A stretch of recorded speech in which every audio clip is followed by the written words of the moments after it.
ناظرین کرام السلام علیکم۔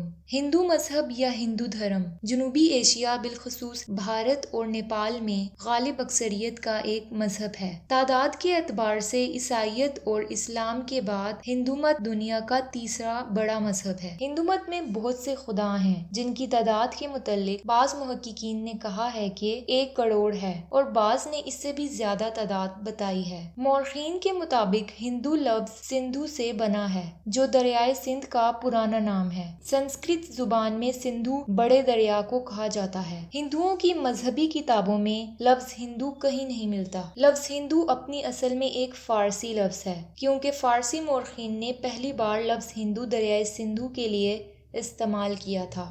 بعض محققین کی رائے میں اس مذہب کا صحیح نام سناتن دھرم یا ویدک دھرم ہونا چاہیے کیونکہ ہندو مت کی جڑیں قدیم ہندوستان کے تاریخی ویدی مذہب سے ملتی ہیں، اس لیے اسے ویدی مذہب کی ترقی یافتہ اور تبدیل شدہ شکل بھی کہا جا سکتا ہے۔ ویدک مذہب کا مطلب ہے وہ مذہب جس کی بنیاد ویدوں پر ہو۔ وید 4 کتابوں کے مجموعے کو کہا جاتا ہے جن میں رگ وید، یجر وید، سام وید اور اتھروا وید شامل ہیں۔ راسخ الاعتقاد ہندوؤں کا عقیدہ ہے کہ یہ تمام وید الہامی ہیں لیکن وہ یہ بتانے سے قاصر ہیں کہ کون اس کلام کو اپنے ساتھ لایا۔ باقی تمام کتابیں مثلاً شاستر، گیتا اور رامائن وغیرہ کو انہی ویدوں کی تفسیر مانا جاتا ہے۔ ویدوں کا زمانہ 1500 قبل مسیح سے 500 قبل مسیح تک مانا جاتا ہے جو قرین قیاس ہے۔ ہندو مت کے کئی بانی ہیں۔ یہ مختلف مذاہب، عقائد و رسوم، رجحانات، تصورات اور توہمات کے مجموعے کا نام ہے۔ یہ کسی ایک شخص کا قائم کردہ یا لایا ہوا نہیں ہے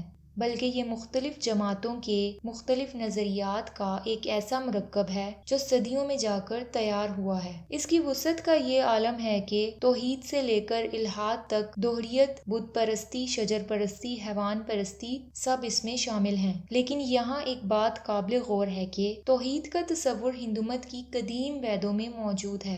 رگ وید میں لکھا ہے کہ خدا کے سوا کسی کو مت پوجو، وہ ایک ہی ہے، اسی کی عبادت کرو۔ کہا جاتا ہے کہ توحید کے تصور کو وقت کے ساتھ ساتھ ہندو مت میں سے زائل کر دیا گیا۔ مذاہب عالم کا مطالعہ کرنے والوں اور خود اہل ہنود کے لیے یہ متعین کرنا بہت مشکل رہا ہے کہ ان کے مذہب کی بنیاد کب اور کس نے ڈالی۔ اس مذہب کی بعض کڑیاں زمانہ قدیم سے ملتی ہیں لیکن اکثر مورخین اس خیال کو ترجیح دیتے ہیں کہ ہندو مت کا آغاز اس دور میں ہوا جب 2500 قبل مسیح کے قریب وسط ایشیائی قوم آریہ نے ہندوستان پر حملہ کیا۔ اس وقت سیاہ فام دراوڑ قوم ہندوستان کی سب سے بڑی قوم تھی۔ آریاؤں نے ان کو جنوب کی جانب دھکیل دیا اور وہاں اپنی بستیاں بسا لیں۔ یہاں کے اصلی باشندے دراوڑ تھے جنہیں بعد میں شودر کا درجہ دے دیا گیا۔ آریاؤں نے شمالی ہند خاص کر گنگا جمنا کے زرخیز علاقوں پر قبضہ کر لیا۔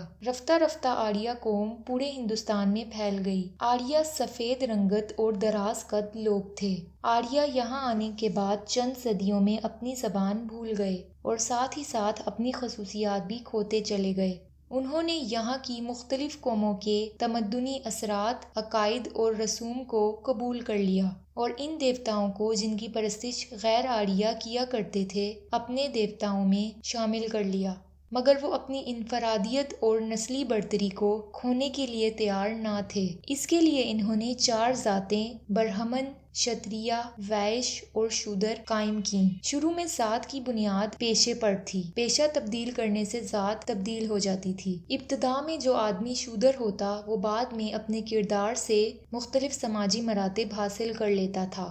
اس طبقاتی نظام میں کوئی کٹر پن نہیں تھا بلکہ ان میں باہم رشتے وغیرہ ہوتے رہتے تھے۔ پھر صدیوں بعد منو سمرتی نامی کتاب لکھی گئی جسے منو دھرم شاستر بھی کہا جاتا ہے، جس میں اس طبقاتی نظام کو مذہبی حیثیت دے دی گئی۔ منو دھرم شاستر سے مراد وہ آئین یا فلسفہ ہے جو آریہ قوم کے ایک مشہور فلاسفر، عالم اور قانون دان منو نے 300 قبل مسیح میں ہندی آریاؤں کے لیے نافذ کیا، جس میں چاروں طبقات کے متعلق یہ تھیوری پیش کی گئی کہ برہمن کو برہما خدا نے اپنے منہ سے پیدا کیا ہے، صرف یہی پنڈت، کاہن اور جج بن سکتے ہیں۔ شادی بیاہ اور وفات کے موقعوں پر سب ہندو ان سے رجوع کرتے ہیں۔ شتریہ طبقے کو خدا نے اپنے بازو سے پیدا کیا ہے۔ یہ لوگ جنگ کرتے اور ملک کے سیاسی معاملات کو سنبھالنے والے ہیں۔ وائش کے متعلق منو سمرتی میں لکھا ہے کہ ان کو خدا نے اپنی ران سے پیدا کیا ہے۔ یہ لوگ زراعت و تجارت کرتے ہیں۔ اور شودر کو خدا نے اپنے پاؤں سے پیدا کیا ہے۔ ان کا کام یہ ہے کہ وہ سابقہ 3 ذاتوں کی خدمت کریں اور اپنے لیے کوئی حقیر پیشہ اختیار کریں۔ ہندوؤں نے اس تقسیم کو الہامی سمجھا، جس کے باعث یہ تقسیم ہندو معاشرے کا ایک اٹوٹ انگ بن گئی۔